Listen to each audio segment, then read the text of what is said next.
ये वक्त है आप सभी के बेहद पसंदीदा कार्यक्रम दंगल का। आज का दंगल देश के 2 राज्यों में विधानसभा चुनाव के नतीजों को लेकर है। चंद घंटों का वक्त बच गया है। हरियाणा और जम्मू कश्मीर विधानसभा चुनाव के नतीजे कल घोषित होने वाले हैं। इसके पहले दोनों राज्यों में 2 तरह की सियासी चर्चा हो रही है। एग्जिट पोल के अनुमानों के ऊपर हरियाणा कांग्रेस में एक और सीएम पद पर दावेदारी और उम्मीदवारी की होड़ नजर आ रही है, तो जम्मू कश्मीर की पॉलिटिक्स में 5 के पेंच पर चर्चा चल रही है। दरअसल जम्मू कश्मीर विधानसभा में उपराज्यपाल को 5 विधायक मनोनीत करने हैं। ये विधायक वोटिंग में भी हिस्सा लेते हैं। विपक्ष को आशंका है कि सरकार गठन से पहले विधायकों का मनोनयन करके बीजेपी आंकड़ों के खेल में नंबर अपने पाले में करने की कोशिश कर सकती है। हालांकि न तो जम्मू कश्मीर के एलजी और न ही बीजेपी ने मनोनयन को लेकर कुछ भी कहा है, लेकिन अगर सरकार गठन से पहले मनोनयन होता है तो जम्मू कश्मीर विधानसभा में बहुमत का आंकड़ा 48 हो जाएगा और तब किसी एक दल की सरकार बनाने में दिक्कत आ सकती है। लेकिन हरियाणा हो या जम्मू कश्मीर, अगर एग्जिट पोल के नतीजों के हिसाब से परिणाम सामने आए तो इन राज्यों के नतीजों का असर क्या बाकी 2 राज्यों के चुनाव में भी पड़ेगा जो इसी साल होने हैं? क्या हरियाणा की जीत की तपिश दिल्ली तक भी पहुंचेगी? और क्या जम्मू कश्मीर में एलजी की ओर से मनोनीत विधानसभा के 5 सदस्यों पर अगली सरकार का दारोमदार टिका है? ऐसे तमाम सवालों पर आज के दंगल में बड़ी चर्चा होगी। कल शाम तक स्थिति स्पष्ट हो जाएगी किसकी बनने जा रही है इन दोनों ही जगहों पर सरकार, लेकिन उसके ठीक पहले बयानबाजी का दौर जारी है। इसी को लेकर चर्चा करने वाले हैं। खास मेहमानों की मौजूदगी है, उनका परिचय आपसे करवा देती हूं। गौरव भाटिया जी, राष्ट्रीय प्रवक्ता भारतीय जनता पार्टी के हमारे साथ हैं। एडवोकेट नीलोफर मसूद जी, आप लीडर हैं नेशनल कॉन्फ्रेंस के, हमारे साथ जुड़ चुके हैं। जेजेपी के स्पोक्स पर्सन प्रतीक सोम हमारे साथ हैं। आशुतोष जी, पॉलिटिकल एनालिस्ट, हमारे साथ जुड़ चुके हैं। स्टूडियो में विनोद अग्निहोत्री जी, सीनियर जर्नलिस्ट, जुड़े हुए हैं। आप सभी का बहुत बहुत स्वागत है। सबसे पहले गौरव भाटिया जी, आपसे ही शुरुआत करते हुए, ये जो 5 मनोनीत सदस्य होंगे, इनको लेकर बीजेपी का उत्साह बढ़ा हुआ है जम्मू कश्मीर को लेकर। नहीं चित्रा जी, मैं इतना कहूंगा कि भारतीय जनता पार्टी का उत्साह और हमारे कार्यकर्ताओं का उत्साह तो हमेशा आसमान छू रहा होता है। और वाकई एक उमंग, एक उत्साह की लहर तो है ही, क्योंकि ऐसा हमें लगता है कि दोनों प्रदेशों में हम जीतने वाले हैं। इसलिए हम लोग कम से कम उमंग रखते हैं, आशा रखते हैं। हम लोग निराशावादी नहीं है कांग्रेस पार्टी की तरह, नेशनल कॉन्फ्रेंस की तरह। आपने मनोनयन की बात करी, मैं इसमें 2-3 बातें कहना चाहता हूं। ये चित्रा जी कुछ ऐसी बात हो गई कि चचा की, अगर चची की मूछें होती तो चचा कहलाती। तो आप मुझे ये बताइए, क्या मनोनयन कर दिया है एलजी जी ने? अभी तो किया नहीं है, तो इस पे हम चर्चा क्यों करेंगे? दूसरी बात, हमारा ये मानना है कि भारतीय जनता पार्टी की सीटें खुद में पूर्ण बहुमत से ज्यादा आने वाली हैं, तो फर्क नहीं पड़ता मनोनयन हो या नहीं हो। तीसरी जो बड़ी बात है, जो संवैधानिक बात मैं करना चाह रहा हूं, क्या मनोनयन करना ये संविधान के विपरीत है? और अगर संविधान को संशोधित करके ऐसा प्रावधान है तो कोई भी पद अधिकारी जो संवैधानिक पद पे बैठा है, एलजी साहब है, अगर अपने जो ताकत है क्षेत्र अधिकार का इस्तेमाल करते हैं तो किसी को आपत्ति क्यों? और अंत में एक बात और आती है, आप बताइए, क्या कहीं संविधान में ये लिखा है या जो कानून है कि आप मनोनयन चुनाव के परिणाम आने से पहले नहीं कर सकते? ये मैं विधिक तौर पे कह रहा हूं, राजनीतिक तौर पे नहीं। लेकिन मैं पूछना चाहता हूं, जो लोग आपत्ति दर्ज कर रहे हैं, क्या वो इन संवैधानिक प्रश्नों का भी उत्तर देंगे? आप एडवोकेट नीलोफर मसूद जी, आप इसका जवाब दीजिए। आप लोगों को डर इस बात का क्यों है कि जो 5 मनोनीत सदस्य हैं, इसको लेकर एलजी या फिर बीजेपी कोई बड़ा खेला कर सकती है जम्मू कश्मीर में? देखिए, मुझे लगता है आज एलजी के पास एक मौका है जहां ये साबित करे कि वो वाकई में जो जम्मू कश्मीर के लोग हैं उनके इंटरेस्ट के बारे में सोचते हैं। तो अच्छा होता है कि अगर ये एक लिस्ट जो है हर एक पार्टी से मांगते, ताकि उनमें फिर सिलेक्शन हो जाता कौन उसके काबिल है जिनको आप असेंबली में ले रहे हैं। लेकिन यहाँ तो ऐसा कुछ भी नहीं है।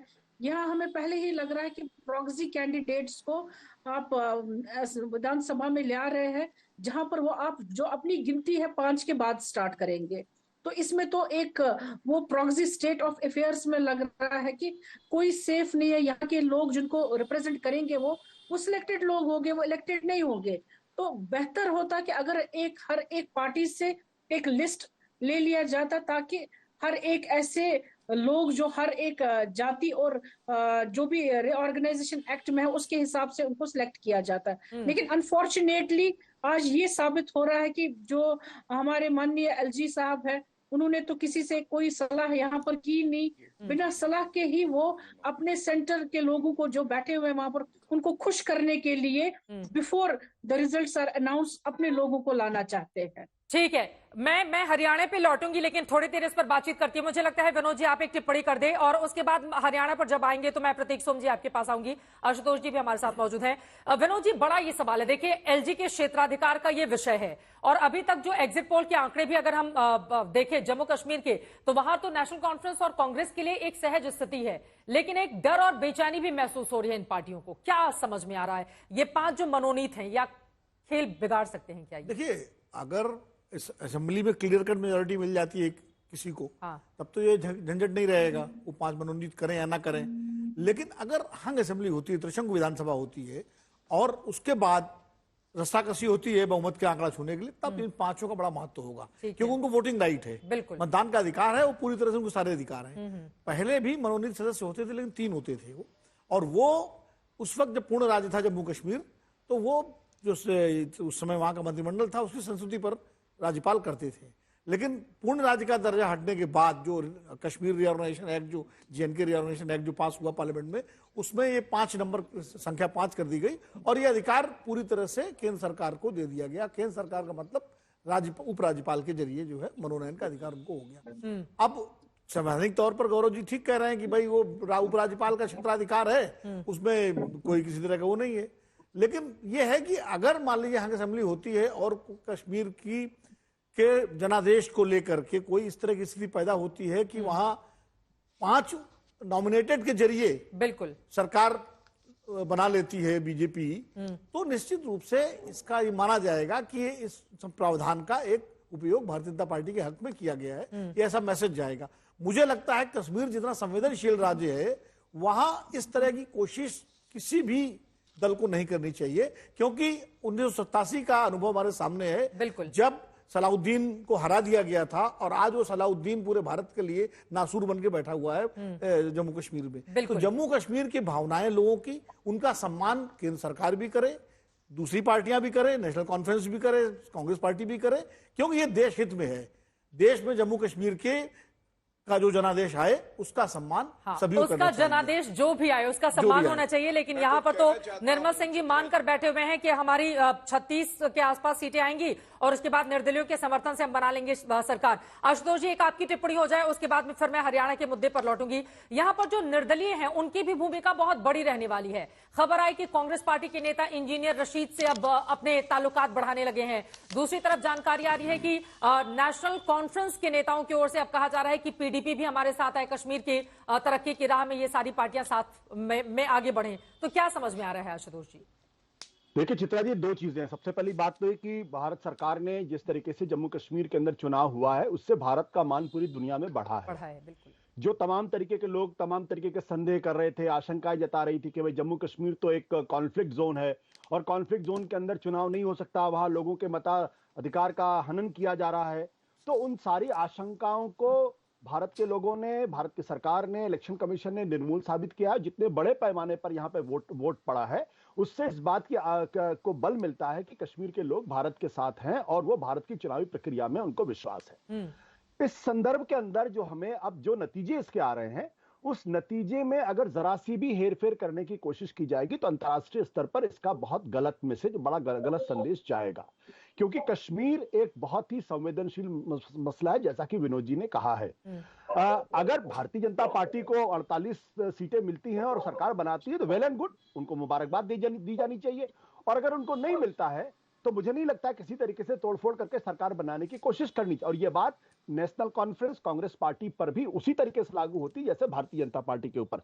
मेरा स्पष्ट तौर पर मानना यह है कि एक बार असेंबली का गठन हो जाए, असेंबली के गठन में जिसकी भी सरकार बने, जो भी सरकार बनाने की स्थिति में सरकार बना ले, उसके बाद उनकी सिफारिश में राज्यपाल को 5 लोगों का मनोनयन करना चाहिए। और मैं इसलिए इस बात को कह रहा हूं, लेकिन अगर जो दिल्ली के अंदर हुआ कि स्टैंडिंग कमेटी एमसीडी में जिस तरीके से करने की कोशिश की गई और बाद में सुप्रीम कोर्ट ने उस पर लंबी चौड़ी डांट फटकार लगाई और कहा कि भाई ये गलत हो रहा है, या जिस तरीके से चंडीगढ़ में करने की कोशिश की गई, तो उसका चंडीगढ़ और ये दिल्ली तो जो है वो एक ऐसा मामला है जिसके इंटरनेशनल रिपरकशंस नहीं है।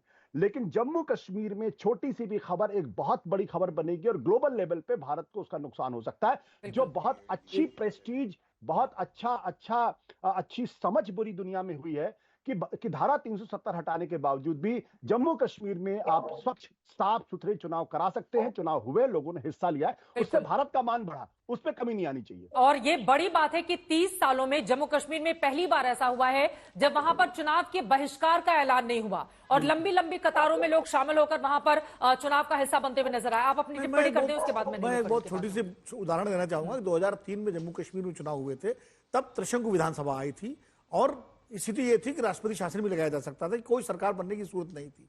तत्कालीन प्रधानमंत्री अटल बिहारी वाजपेयी जी ने सोनिया गांधी जो कांग्रेस अध्यक्ष थी उनको संदेश भिजवाया कि आप पीडीपी के साथ समझौता करके सरकार बनाइए, देश हित में जरूरी है। और तब पीडीपी और कांग्रेस का गठबंधन हुआ और सरकार बनी। तो कई बार बड़े फैसले बड़े नेताओं को इस तरह लेने पड़ते हैं देश के हित में।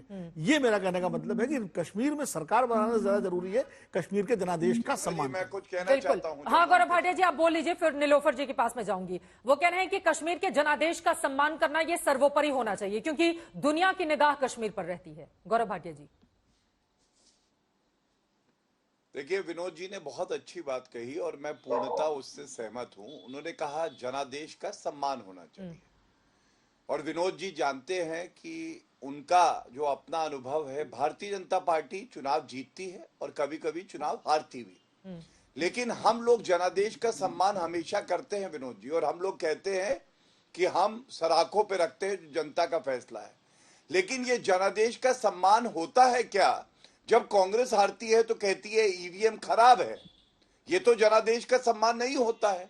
तो जनादेश का सम्मान आपको करना है तो हमेशा करना होगा, ये प्रतिबद्धता है। दूसरी बात, जब राहुल गांधी कहते हैं कि भारत का लोकतंत्र खत्म हो गया, और अभी आशुतोष जी बता रहे थे कि भारत की साख बढ़ी है, और ये तब बढ़ी है कि जो 70 साल में नहीं हुआ, नरेंद्र मोदी जी ने अनुच्छेद 370 को संशोधित करके दिखाया। तो जब आप कहते हैं लोकतंत्र खत्म हो गया है और तेलंगाना जीत जाते हैं तो लोकतंत्र जिंदा है, हिमाचल जीत जाते हैं तो लोकतंत्र जिंदा है, ऐसी प्रतिबद्धता नहीं होनी चाहिए इफ एंड बट वाली।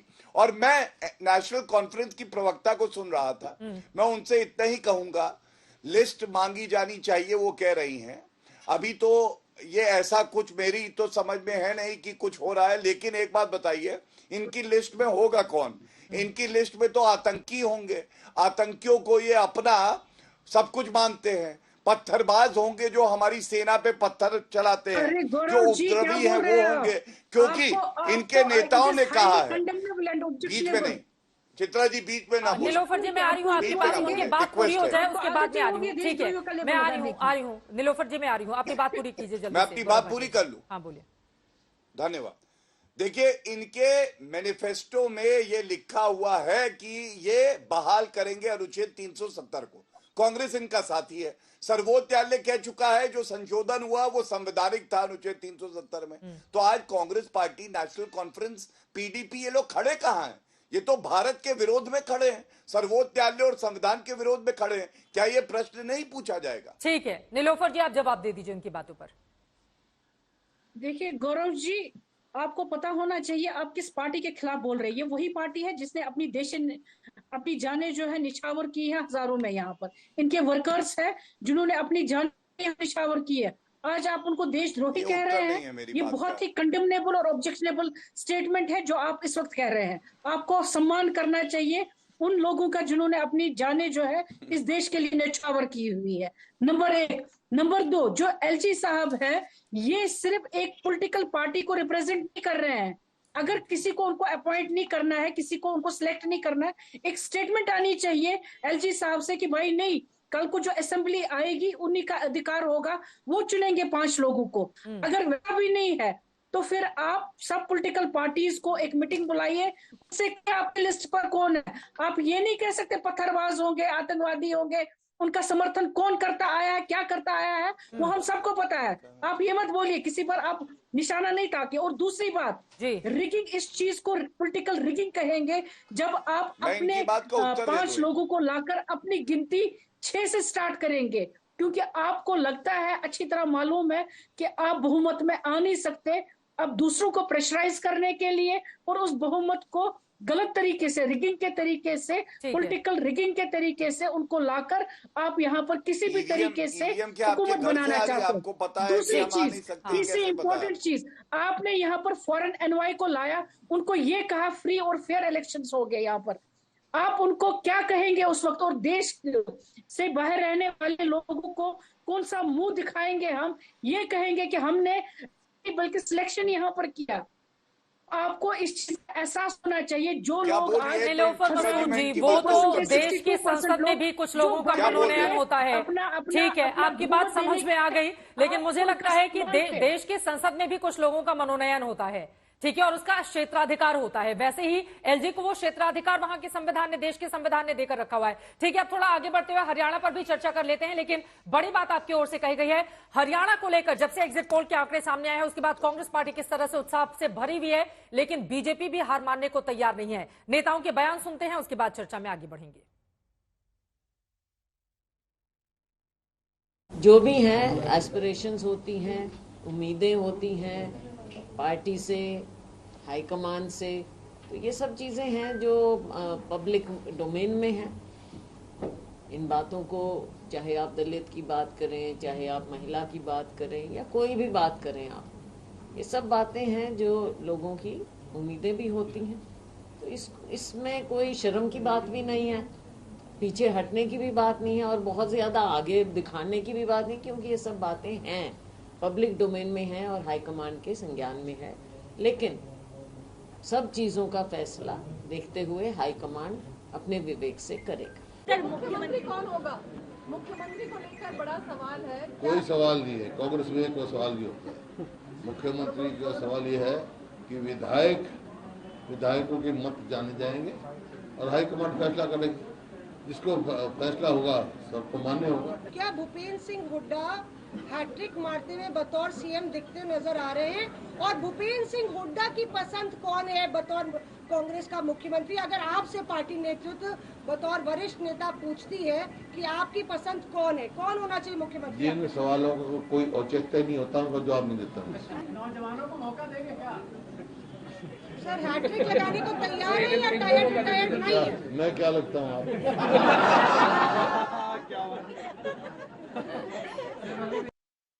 कुमारी सैलजा के तमाम सवालों पर यहां पर पानी फेरते हुए खुद भूपेंद्र से गुड्डा सवाल बहुत सारे बड़े हुए हैं, लेकिन इसका जवाब मैं ले लेती हूं। मुझे लग रहा है विनोद जी पहले आपके पास आते हुए, उसके बाद गौरव भाटिया जी मैं आपके पास आऊंगी। बड़ा दिलचस्प हो चला है। देखिए, एग्जिट पोल के आंकड़ों ने साफ साफ हरियाणा को लेकर इशारा तो दे दिया है, लेकिन ये जो इनफाइटिंग चल रही है कांग्रेस पार्टी के भीतर, हुड्डा एक और खींच रहे हैं कुर्सी, दूसरी तरफ कुमारी सैलजा, क्या दिखा रहा है ये? अभी नतीजे तो आ जाने देते, लेकिन उसके ठीक पहले बयानबाजी जारी है। कायदे से तो जब नतीजे कल आ जाए उसके बाद ही चीजें तय होंगी, बिल्कुल। हाँ, लेकिन चूंकि एग्जिट पोल की दिशा एक है, बिल्कुल, बिल्कुल। आमतौर पर क्या होता है, अगर मिक्स होते तो थोड़ा सा डाउट। अब चूंकि दिशा नंबर पे हम नहीं जाते हैं कि 55 आएंगे, 50 आएंगे, कि 60 आएंगे, 65 आएंगे, ये, लेकिन दिशा जो है वो एक सारे एग्जिट पोल्स की है। खैर, मैं ये कह रहा हूं कि ये जो खींचतान आप देख रहे हैं भूपेंद्र सिंह हुड्डा और शैलजा जी के बीच में, ये तो चुनाव जब चल रहा था तभी शुरू हो गई थी, तभी सामने आ गई थी। और कांग्रेस पार्टी एक ऐसी पार्टी है जिसमें इस तरह की आवाजें पहले भी उठती रही हैं। 2005 में जब चुनाव हुए थे तो भजनलाल जी उसी स्थिति में थे, जैसे आज हुड्डा जी सबसे बड़े नेता हैं वैसे भजनलाल जी थे, और भजनलाल जी को पूरी तरह से आश्वस्त था कि चुनाव मुख्यमंत्री बनेंगे। लेकिन हुड्डा जी ने खम ठोक दी, और हुड्डा जी ने खम ठोक दी, और हुड्डा जी पर हाईकमान का वेट हो गया, और हालांकि 3-4 दिन लगे थे, 4-5 दिन लगे थे उसमें। तो इस तरह की अभी रस्साकशी चलेगी। अगर रिजल्ट आ जाते हैं एग्जिट पोल के हिसाब से, तो आप देखिएगा एकदम से फैसला नहीं होगा, इसमें समय लगेगा। अब तो बीजेपी में भी समय लगने लगा है, बिल्कुल। अब देखिए ना, राजस्थान में, मध्य प्रदेश में अभी जो चुनाव हुए थे, कितना समय लगा था मुख्यमंत्री चुनने में। तो ये बड़ी पार्टियों में ये होता है। हाँ, समाजवादी पार्टी, जनता दल, नीतीश, ये जो पार्टियां हैं, इनमें दिक्कत नहीं होती, इनमें तो पहले से ही नेता डिसाइड होता है कौन होना कौन है। लेकिन कांग्रेस और बीजेपी में जब ऐसा मामला होता, नेता घोषित नहीं होता, तो इस तरह की चीजें देखने को आती हैं। लेकिन अगर जो आंकड़े आए हैं एग्जिट पोल के वो कांग्रेस पार्टी के हित में रहे तो कांग्रेस के लिए नेता चुनना इतना आसान भी नहीं होगा, और उसके बाद एक अलग तरह की सियासत भी कांग्रेस के भीतर से खड़ी होती हुई देखेंगे। कम से कम अभी तक बयानों का दौर यही बता रहा है। सीधे आपके पास आते हुए आशुतोष जी, चूंकि हुड्डा को अपने समर्थक विधायकों का भरोसा है, तो वहीं दूसरी तरफ कुमारी शैलजा का यह कहना है कि महिला, दलित, किसान की बात लगातार कांग्रेस करती है और ये तमाम बातों को उठाकर वो अपनी ओर इशारा करवाना चाहती हैं। आपको लग रहा है कि कुमारी शैलजा के लिए एक बेहतर स्थिति बन सकती है, जैसा कि वो अपनी दावेदारी से कहीं भी पीछे नहीं हटी? देखिए चित्रा, मैं आपके सवालों का जवाब देने के पहले एक बात मैं कहना चाहता हूं कि जब पंडित जवाहरलाल नेहरू की मृत्यु हुई, उसके बाद यह सवाल खड़ा हुआ कि देश का अगला प्रधानमंत्री कौन बनेगा। तो कांग्रेस पार्लियामेंट्री की पार्टी की बैठक हुई जिसमें मोरारजी देसाई ने खम ठोका और उन्होंने कहा मैं भी प्रधानमंत्री बन सकता हूं। सांसदों ने लाल बहादुर शास्त्री के पक्ष में वोट दिया, बाकायदा वोट पड़े। उसके बाद जब लाल बहादुर शास्त्री की मृत्यु हुई तब फिर मोरारजी देसाई ने अपनी दावेदारी को ठोका। उस बार भी वो हारे और इंदिरा गांधी के पक्ष में सांसदों ने वोट दिया। तो अगर ये तरीका अगर अपनाया जाए देश के सारे राज्यों में तो मुझे लगता है ये एक लोकतांत्रिक तरीका है।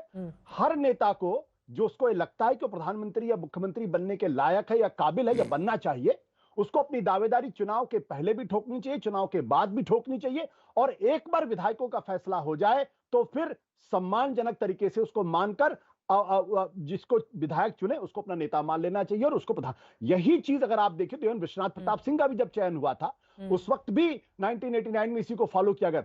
पर्ची से चयन नहीं होना चाहिए और ना ही आलाकमान किसी को थोपे, ये भी नहीं होना चाहिए। लेकिन विधायकों से अगर होगा तब तो हुड्डा जी को बहुत भरोसा है कि मुख्यमंत्री तो वही बनने वाले हैं। मुझे नहीं मालूम है किसके पक्ष में विधायक है किसके पक्ष में विधायक नहीं है। विनोद जी अच्छी तरीके से जानते हैं कि उत्तराखंड के अंदर जब कांग्रेस की सरकार बनी, अचानक विजय बहुगुणा को आलाकमान ने थोप दिया और उसके बाद क्या हुआ सबको मालूम है।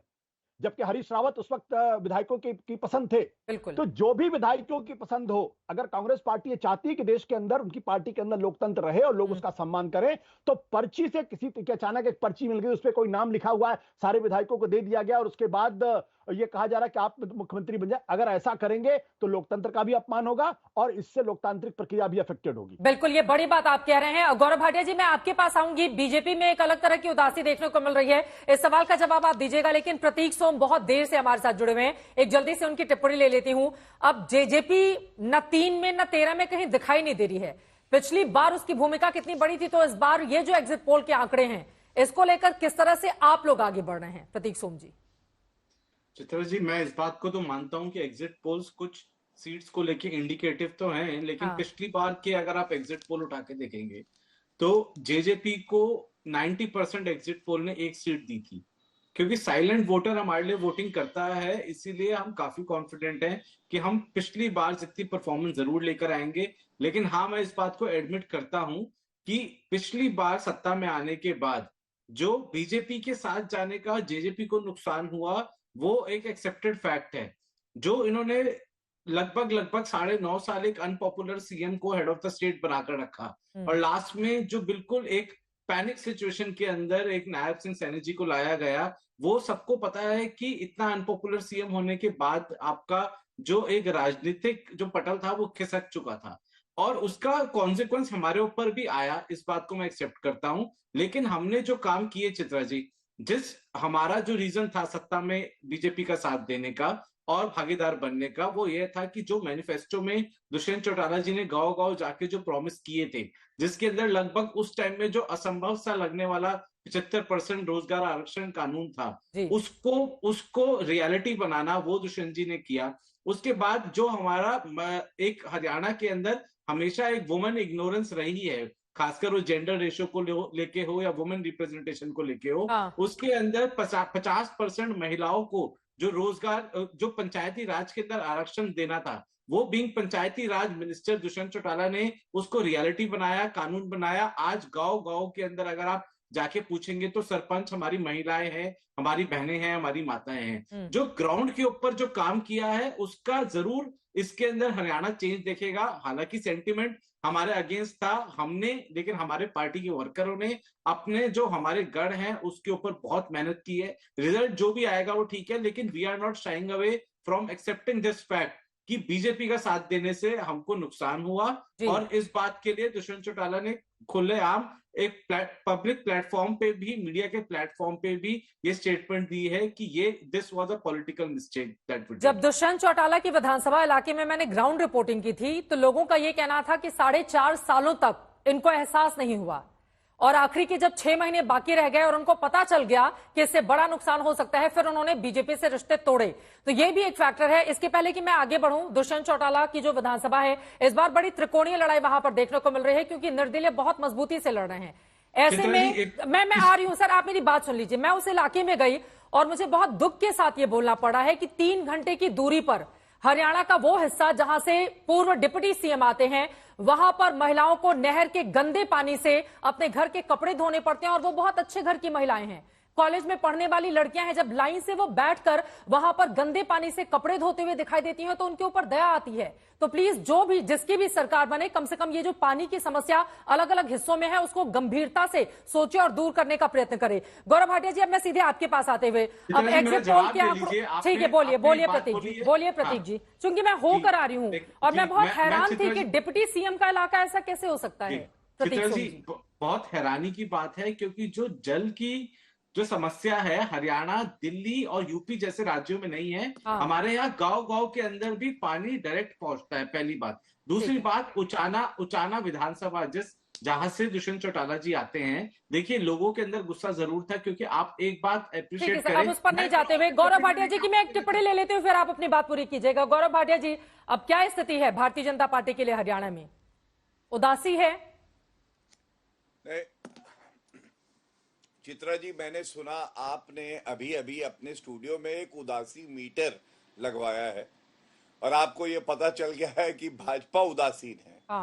तो मैं इतना ही कहूंगा, इस उदासी मीटर को ठीक करवाइए चित्रा जी, क्योंकि मैं इतना जरूर कह सकता हूं कि जो कपड़ा फाड़ राजनीति हो रही है ना कांग्रेस पार्टी में, तो मुझे याद आता है मध्य प्रदेश का चुनाव था, छत्तीसगढ़ का चुनाव था, और कहा जा रहा था भाजपा हारेगी, लेकिन भाजपा जीत गई। बल्कि छत्तीसगढ़ के लिए तो कितने ऐसे विश्लेषक हैं जो कह रहे थे गारंटीड है, लेकिन उसके बाद भी हमने देखा भाजपा जीती। दूसरी बात, आप याद करिए मध्य प्रदेश में दिग्विजय सिंह ने जनता को क्या कहा था, भैया काम नहीं हुआ तो जाके कमलनाथ के कपड़े फाड़ो, हमसे क्यों बात करते हो। तो ये जो कपड़ा फाड़ राजनीति है, दलित विरोधी राजनीति है, ये कांग्रेस में अक्सर दिखाई देती है। आज सवाल ये होना चाहिए, कांग्रेस पार्टी अगर कह रही है हम होंगे सीएम, जब भाजपा का कमल खिलेगा, जीतेंगे हम, तो इससे क्या फर्क पड़ता है कि वहां 3 उम्मीदवार हैं या 4 चाहने वाले हैं कि वो मुख्यमंत्री बन जाए।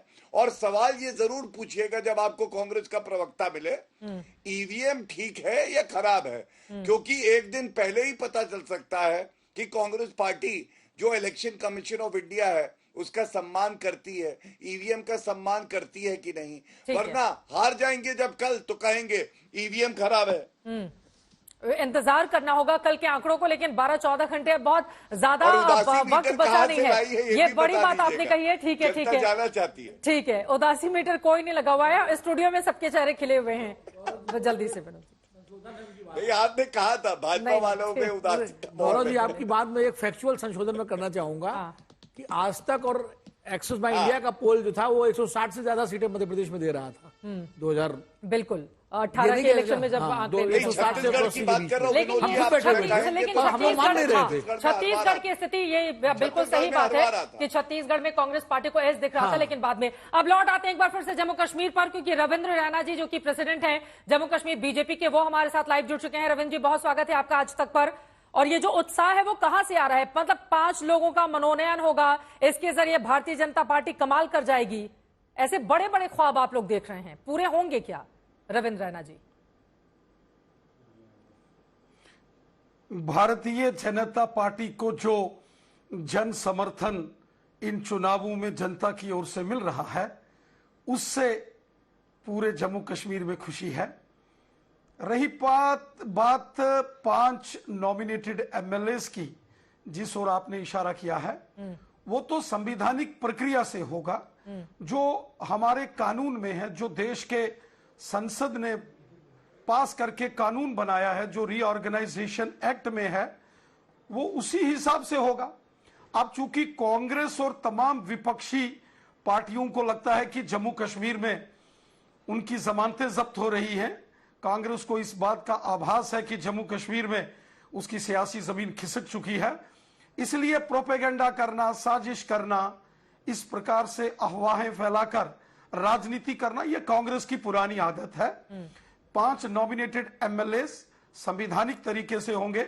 मैं एक सवाल पूछता हूं, जब देश के संसद भवन में, लोकसभा और राज्यसभा में जम्मू कश्मीर के रीऑर्गेनाइजेशन पर चर्चा हो रही थी, जब ये संशोधन आया, तब क्या कांग्रेस पार्टी क्यों सो रही थी? तब उन्होंने वहां चर्चा में भाग क्यों नहीं लिया? और जब ये कानून की शक्ल लेके आज कई सालों के बाद चुनाव में ये बात आई, तो कांग्रेस को तकलीफ हो रही है। कांग्रेस का काम है षड्यंत्र करना और प्रोपेगेंडा करना, क्योंकि कांग्रेस बुरे तरीके से जम्मू कश्मीर चुनाव हार रही है। तो आप ये दावा कर रहे हैं कि पहली बार बीजेपी का वो सपना पूरा होने जा रहा है जो जनसंघ के जमाने से ही चला आ रहा है। आप लोगों को कहां से लगता है कि आप सरकार बना लेंगे? देखिए चित्रा जी, भारतीय जनता पार्टी को जिस प्रकार जम्मू कश्मीर की जनता का जबरदस्त समर्थन मिला है, आपने स्वयं देखा, माननीय प्रधानमंत्री मोदी साहब की जनसभाएं हो या माननीय गृह मंत्री अमित शाह साहब, माननीय राष्ट्रीय अध्यक्ष जेपी नड्डा साहब, या भारतीय जनता पार्टी के सभी वरिष्ठ नेताओं की जो जनसभाएं हुई जम्मू में और कश्मीर में, उसमें जबरदस्त सपोर्ट बीजेपी को मिली है। और उसका कारण है जो 10 साल में मोदी साहब ने काम किए हैं, जो जम्मू कश्मीर में अमन, शांति, खुशहाली और भाईचारा मजबूत हुआ है, जो जम्मू कश्मीर में आम लोगों को अधिकार मिले हैं, वो हिंदू हैं, मुसलमान हैं, सिख हैं, गुजर, बकरवाल, पहाड़ी कबीले के लोग हैं। जम्मू कश्मीर के हर व्यक्ति को इंसाफ मोदी साहब ने दिया है। जम्मू कश्मीर के हर एक नागरिक को अगर आज उसको संवैधानिक अधिकार मिले हैं, तो ये श्रेय मोदी साहब को और अमित शाह साहब को जाता है। इसलिए हमें विश्वास है कि जम्मू कश्मीर की जनता दिल खोलकर भारतीय जनता पार्टी को वोट देगी और 35 के करीब बीजेपी अपने दम पर सीटें हम जीतेंगे। और कश्मीर घाटी में भारतीय जनता पार्टी सपोर्टिव, हमारे समर्थन से 15 के करीब कौन होंगे ये सपोर्टिव? किनसे आपकी बातचीत चल रही है? क्योंकि उधर नेशनल कॉन्फ्रेंस और पीडीपी के बीच बातचीत की खबर है। कांग्रेस पार्टी इंजीनियर रशीद को अपने पाले में लाने की कोशिश कर रही है। तो वहां पर अगर 4 पार्टियां एक साथ आ गई तो फिर बीजेपी के लिए कौन बचेगा जो आपको सपोर्ट करेगा? और आपको 46 सीटें चाहिए सरकार बनाने के लिए, रैना साहब। चुनावों के अंदर चित्रा जी, हमने कश्मीर घाटी के अंदर कुछ सीटों पर बीजेपी ने इंडिपेंडेंट कैंडिडेट्स की हमने खुलकर सपोर्ट की है जी। और हमें उम्मीद है कि जहां भारतीय जनता पार्टी कश्मीर में चुनाव नहीं लड़ी और हमने इंडिपेंडेंट कैंडिडेट्स का समर्थन किया है, वो जीत कर आएंगे। और भारतीय जनता पार्टी के कुछ सहयोगी दल, लाइक माइंडेड ग्रुप्स जो हमारे समर्थन से चुनाव लड़े हैं, यकीनन वो जीतेंगे। और भारतीय जनता पार्टी और हमारे सहयोगी दलों, हम सब की मिलकर जम्मू कश्मीर लेकिन में ये जो आंकड़े हैं वो तो आपके लिए कुछ अच्छा इशारा नहीं कर रहे हैं। एनसी प्लस यानी कि नेशनल कॉन्फ्रेंस और कांग्रेस मिलाकर 40 से 48, और वहीं दूसरी तरफ वो आंकड़े एक बार फिर से दिखाइए। अगर बीजेपी और यहां पर अन्य निर्दलियों को जोड़ भी लें, जो मैक्सिमम 32 और इधर 11 जाती हैं, तो भी आप बहुमत के आंकड़े तक नहीं पहुंचते हैं, रैना साहब। देखिए, आपने बिल्कुल ठीक कहा। अगर आप कांग्रेस, एनसी, पीडीपी गठबंधन को 40 से 48, तो मतलब 40 तक भी वो रुकेंगे, 40 से आगे नहीं बढ़ेंगे। आपका अनुमान, आपका एग्जिट पोल का जो लोअर एंड है वो बिल्कुल सही है इनके लिए। और भारतीय जनता पार्टी जिसको 32 सीटें मैक्सिमम आपने कहा है, मुझे लगता है कि इसमें 3 सीटें हमारी ऐड हो सकती हैं, हम 35 तक जा सकते हैं। और फिर कश्मीर घाटी में बीजेपी के समर्थन से जो इंडिपेंडेंट कैंडिडेट्स हैं और कुछ ऐसे पॉलिटिकल पार्टीज जो छोटे स्मॉलर ग्रुप्स हैं, उनके साथ मिलकर हम जम्मू कश्मीर में सरकार बनाने की स्थिति लेकिन में अगर होंगे। आप ही की बातों को मैं आगे बढ़ाऊं, विनोद अग्निहोत्री जी भी सवाल पूछना चाह रहे हैं, लेकिन अगर आप ही की मैं बात करूं, नेशनल कॉन्फ्रेंस, कांग्रेस मिलकर वो सबसे बड़ा दल हो रहे हैं और बीजेपी तो बहुत पीछे चली जा रही है। ऐसे में तो सबसे बड़े दल को ही सरकार बनाने का मौका मिलना चाहिए। इस सवाल का जवाब भी विनोद जी भी आपसे सवाल पूछना चाहते हैं, स्टूडियो में हमारे साथ हैं। विनोद जी। रैना साहब नमस्कार। जो एग्जिट पोल की जो दिशा है वो कांग्रेस और एनसी के गठबंधन को आगे दिखा रही है और उनको बहुमत मिल भी सकता है या एक आध सीट पीछे भी रह सकते हैं। लेकिन ये बताइए आप कि भारतीय जनता पार्टी ने 370 जैसा ऐतिहासिक काम किया और उस पर भरोसा भी है कि उसके बाद बहुत विकास का काम हुआ कश्मीर में, जम्मू कश्मीर में सारा। अभी आपने बताया कि किस तरह से अधिकार दिए गए, उसके बावजूद पार्टी कश्मीर में पूरी सीटों पर चुनाव क्यों नहीं लड़ सकी? इसकी क्या वजह है? क्या आपको कॉन्फिडेंस नहीं था वहां पर कि जब इतना सारा काम हुआ है तो लोग, आप कश्मीर घाटी के लोग आपको वोट देंगे? पत्थरबाजी भी रुकी है, रहना सब रुका है। हाँ। जी देखिए विनोद जी, कश्मीर घाटी के अंदर बहुत जबरदस्त परिवर्तन मोदी सरकार के दौरान हुआ है। चित्रा जी ने ठीक कहा, एक जमाना होता था जब कश्मीर घाटी में पत्थरबाजी होती थी, हड़तालों के कैलेंडर निकलते थे, बाजारों में जो है सुनसान बाजार होते थे, सड़कों पर किसी प्रकार की कोई आवाजाही नहीं होती थी, हर तरफ बम, बंदूक, पिस्तौल, गोलियों और ग्रेनेडों का शोर होता था। बहुत मुश्किल दौर कश्मीर ने देखा है, हम सब ने उस दौर के हम गवाह हैं। और आज वही कश्मीर है कि वहां G20 का सम्मेलन होता है, वही कश्मीर है जहां क्या रहती है। रैना साहब, माफी के साथ आपको रोकना चाहूंगी क्योंकि वक्त हमें इतने की इजाजत देता है। तमाम मेहमानों का धन्यवाद इस चर्चा में शामिल होने के लिए। सुबह 6 बजे से आप देखने जा रहे हैं सबसे तेज नतीजे लगातार आज तक।